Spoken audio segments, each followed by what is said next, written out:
je vais vous raconter l'histoire de chercheurs et de recherche. Donc, j'ai une fonction de dirigeante à la direction centrale de recherche et technologie du groupe Safran. Mais donc, j'ai fait la majorité de ma carrière dans le domaine de la recherche, du groupe Safran. Je vous ai présenté des pièces en composite. Quand je suis entrée dans le groupe Safran il y a 27 ans, j'avais une formation en matériaux composites acquise aux États-Unis. Voilà, j'avais fait 2 ans et demi de recherche aux États-Unis, spécialisée dans les composites. Et c'est ça qui m'a ouvert la porte de la SNECMA à l'époque, parce que la SNECMA voulait mettre des composites dans ses moteurs. Voilà, on rêvait et on voulait mettre des composites dans les moteurs.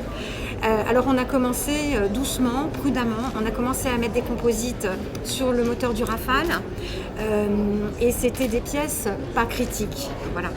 Et à l'époque on se disait, bon, des pièces critiques, ce serait formidable, on pourrait gagner énormément en faisant une soufflante, un carter en composite. Et puis il y avait aussi les composites à matrice céramique qui pouvaient nous faire gagner énormément en tenue en température. Et tout ça c'était un rêve.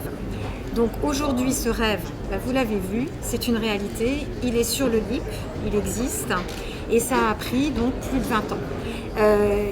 On s'est découragé, à un moment on s'est dit on n'y arrivera pas. Il nous manquait des briques technologiques, il nous manquait du savoir-faire.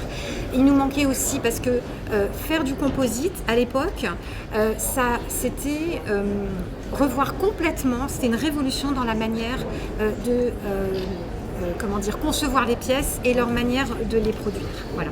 Donc la recherche dans notre domaine industriel, ça prend du temps, ça prend beaucoup d'argent, c'est très coûteux et ça prend aussi beaucoup de compétences, beaucoup de jeunes. Le message que nous on peut avoir, c'est que la recherche est absolument critique pour l'innovation, pour le futur de nos avions.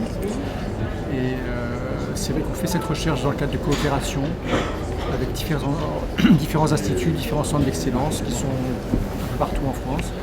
Et puis aussi beaucoup avec l'ONERA, j'ai mon voisin de l'ONERA qui est à côté de moi.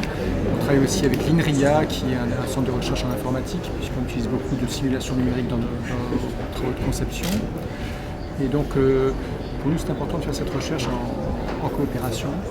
Pour pouvoir réussir ces coopérations, on a besoin d'avoir dans nos équipes des gens qui ont une formation très poussée, donc des chercheurs en entreprise.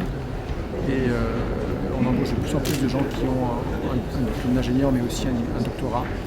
Et donc ça, c'est des profils qui sont importants pour qu'il y ait une sensibilité et une capacité à faire de la recherche en entreprise pour pouvoir... Moi, je suis spécialiste en aérodynamique et en simulation numérique, en calcul en fait. Donc c'est quelque chose sur lequel Dassault investit beaucoup et on a une capacité à concevoir et à optimiser nos avions par calcul qui est d'un très bon niveau. Et c'est vrai que là aussi on a fait des expériences semblables à celles que mentionne la voisine de Safran, où sur une durée relativement longue, effectivement, c'est des développements qui durent sur 10 ans, 20 ans. On a une capacité qui est réellement en rupture de concevoir nos produits grâce au calcul. Donc on a de très gros ordinateurs qu'on utilise de manière très optimisée.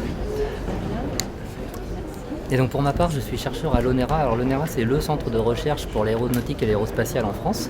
On est vraiment les seuls et on contribue aux améliorations technologiques de tous les grands industriels du secteur.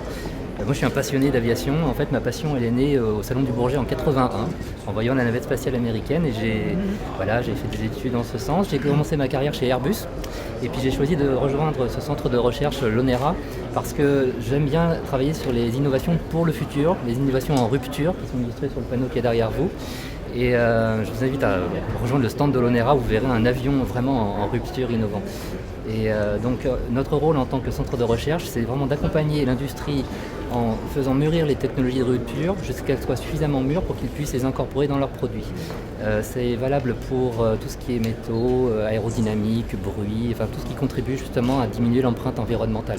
Et pour cela, on a des souffleries qui servent justement à comprendre l'aérodynamique, donc l'écoulement de l'air sur les avions, et puis d'autres nombreux moyens expérimentaux et aussi numériques dont vous servez que nous mettons en œuvre. Voilà. L'avion est devenu communicant. Tous les traitements pour faire des trajectoires optimisées pour l'environnement, il faut que ça se mette sur des calculateurs. Et là où tous les calculateurs étaient répartis un peu partout, on a eu l'idée avec Airbus de faire bouger les lignes.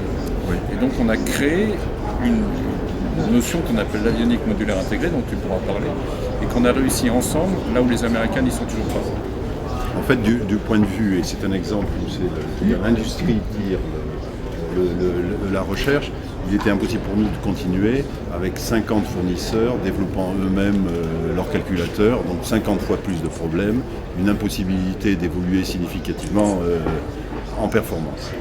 Et donc, avec Thales, on a développé un concept où les ressources électroniques sont partagées et mises à disposition de l'ensemble des équipementiers, des systémiers. Ce qui veut dire qu'il y a des ruptures technologiques, mais il y a aussi, ça c'est un bon exemple, des ruptures dans les relations, dans les modes de coopération entre les différents acteurs du transport aérien.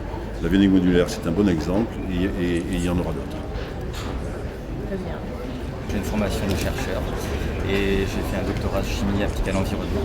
J'ai débuté ma carrière chez PSA Peugeot Citroën et l'idée, en venant chez Airbus Group, était d'appliquer certaines technologies de l'automobile comme l'électrique et on a réussi à concevoir un démonstrateur technologique quand on fêtera aujourd'hui le 100e vol normalement avec IFAN.